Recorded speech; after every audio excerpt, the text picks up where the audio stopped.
So today we're going to do a trail just past Linnton in Forest Park. You go on Highway 30 about a mile past Linnton and pull off on the side of the road and go up the old Newton Road up to the Wildwood Trail, cross the Wildwood Trail and back down the BPA Road, put you back along the highway where you parked. It's about a 4-mile loop. And it's a really enjoyable walk because we're at the far end of Forest Park away from Portland, so there's far fewer people out here. It's a pretty obscure, underappreciated part of the park. It's quieter. Trails are a little bit more rustic perhaps, a little bit less used. So let's go out and see what we're going to see today.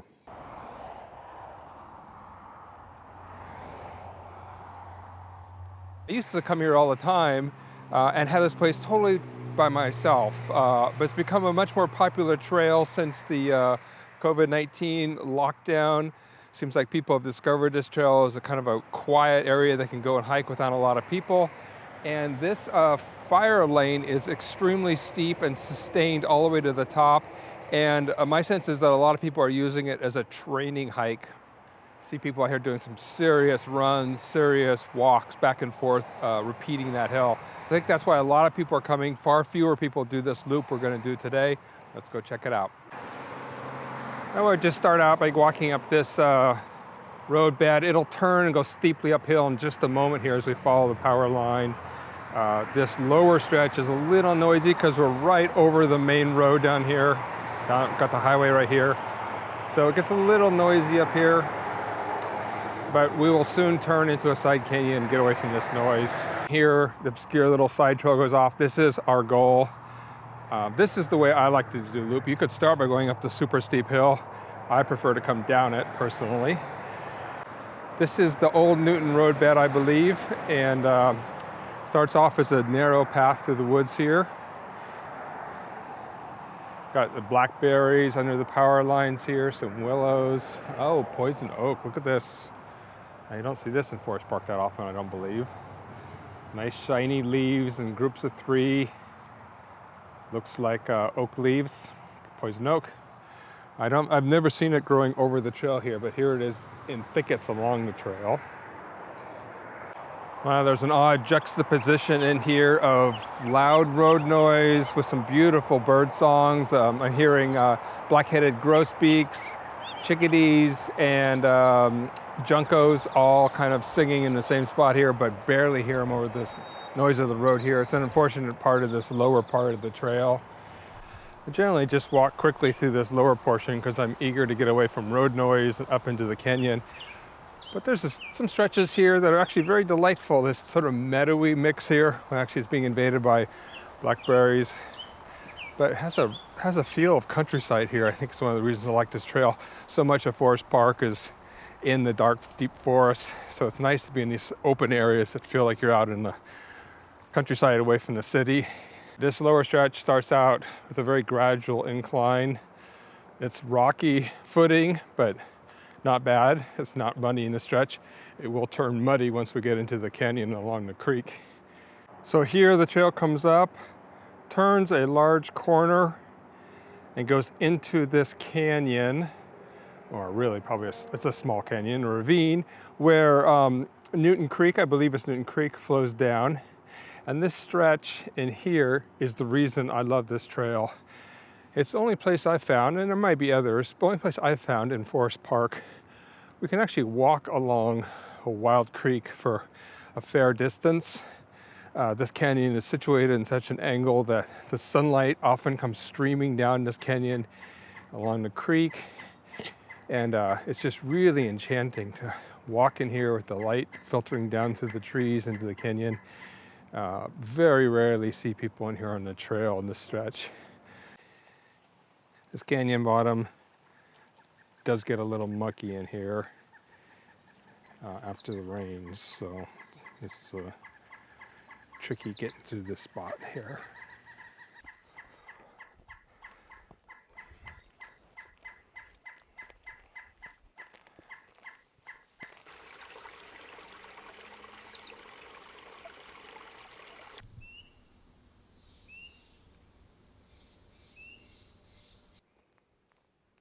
Any advantage to the trail climbing, it's that we get up high on the walls above this canyon, which Newton Creek Canyon.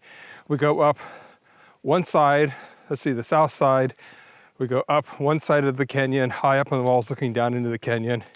And then we do some walking on the other side, looking down the canyon from the other side. So if I had to find a positive side to climbing up like this, it's that it gives us nice, beautiful views down into this canyon down here. And ooh, the trail's way down there. Pretty cool view.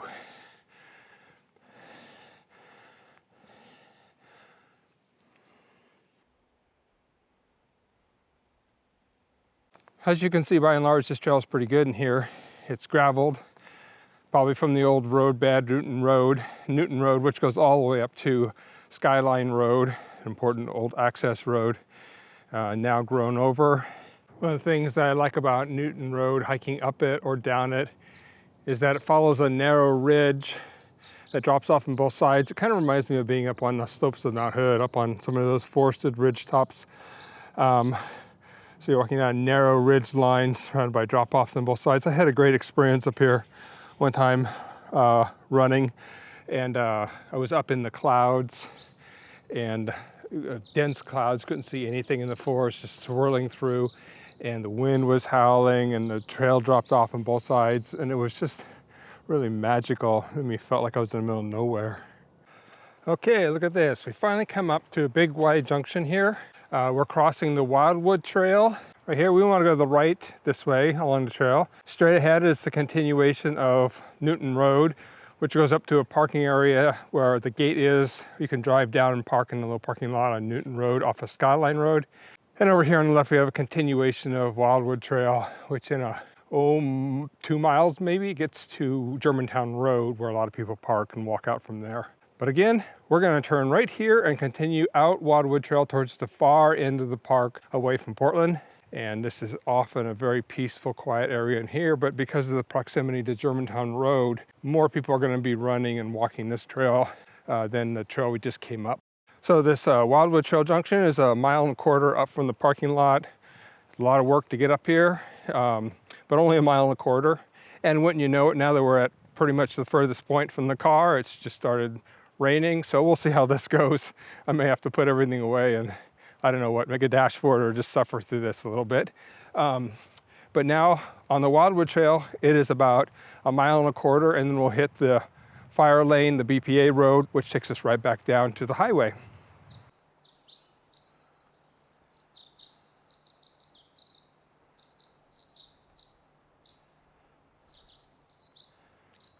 This setting is one of the reasons I love hiking in Forest Park. This is a very convoluted landscape, lots of deep, sharp canyons, high ridge lines. And so the experience of walking along a high hilltop, looking down into the canyon, that's one of the reasons I like this trail. But it's a common experience in Forest Park to find trails like this, weaving, dipping, rolling along, great running routes.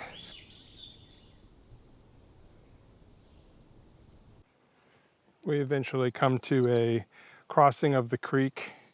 The trail has both dropped down from Wildwood Junction a little bit, and also the canyon has risen, and the two paths have crossed here. This beautiful little wooden bridge.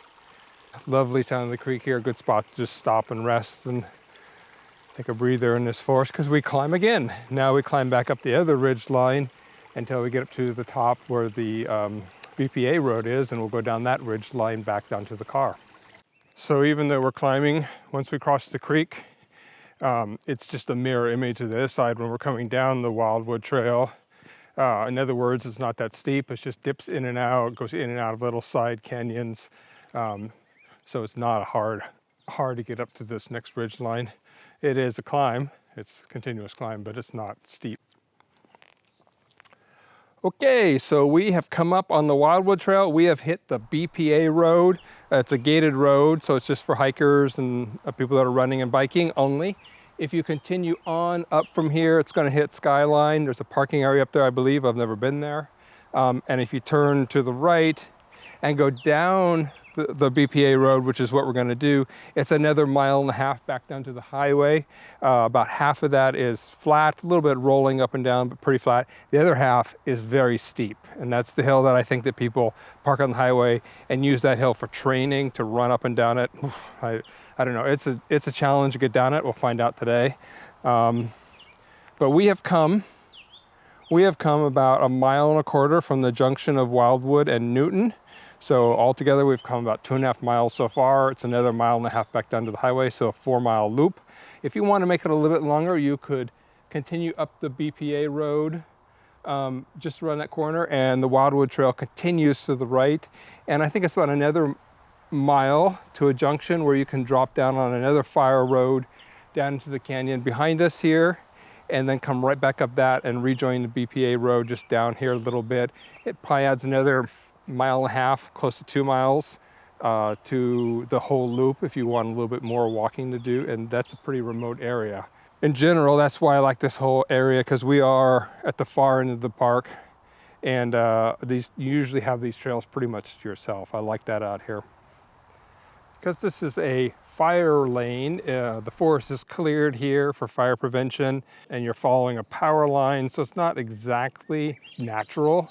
But the advantage is that it's wide open, and the ground cover has grown back as flowers. The vine maples turn brilliant red in here in the fall. Fireweeds, and there's salal and asters and daisies, and lots of bees and butterflies in here. If there's any tricky spot as you head down the BPA Road, it's this little spur, fire lane 13, that cuts off. Just ignore it. On the left here, we stay right going down the BPA, and this is where it starts dropping very quickly. So be prepared from this point on. Secret reason why I like to come down this way, and this is why I do the loop in this direction, is because we have this incredible view behind us. We're overlooking Sauvie Island, we're overlooking Vancouver Lake, the flatlands around Vancouver and Portland, and with snow-covered peaks in the background. It's a little bit cloudy today, but magnificent views up here, and a lot of times in a late afternoon light, the light on Sauvie Island and across this whole plain behind me is just so beautiful. So as you come down this hill, yes, it's steep, but you can go slowly, you can stop a lot, you can take a look at the view. And so this is the reason I like to do the loop in this direction, because you come down with this amazing view. Well, it is with a bit of sadness to come down towards the bottom and get close to the highway again, hear the sounds. I'm gonna go ahead and wrap it up here before I get too close to the road. This, again, is a lovely loop. Thank you for sharing this with me, and I hope you have a chance to come out and see this yourself.